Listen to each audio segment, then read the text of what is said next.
Madhuhati union যুব জামায়াত কর্তৃক অনুষ্ঠিত হল এক ব্যতিক্রমী ফলচক্র। আজ ১৯শে জুন ফলচক্র অনুষ্ঠিত পালিত হয় বাজার গোপালপুর জামে মসজিদে। উক্ত প্রোগ্রামে প্রধান মেহমান হিসাবে উপস্থিত ছিলেন ঝিনাইদহ সদর থানার শিক্ষক সমিতি ও সাংস্কৃতিক বিভাগের সভাপতি মোহাম্মদ আনিচুর রহমান। বিশেষ অতিথি হিসাবে উপস্থিত ছিলেন ঝিনাইদহ সদর থানার যুব জামায়াতের সংগ্রামী সেক্রেটারি মোহাম্মদ নাজমুল হুসাইন।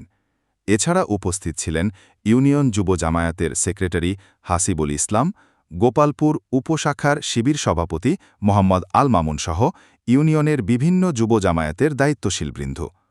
ফলচক্র প্রোগ্রাম শুরু হয় কোরআন তেলাওয়াতের মাধ্যমে। এরপর আলোচনা করেন ঝিনাইদহ সদর থানার যুব জামায়াতের সংগ্রামী সেক্রেটারি মোহাম্মদ নাজমুল হুসাইন।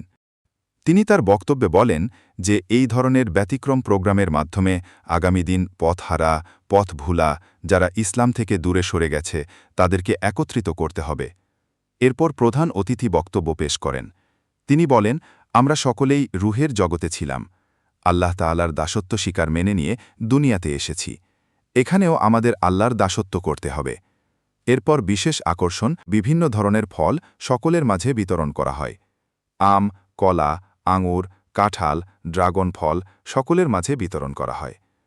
আপ্যায়নের পর প্রোগ্রামের সমাপ্তি করা হয়।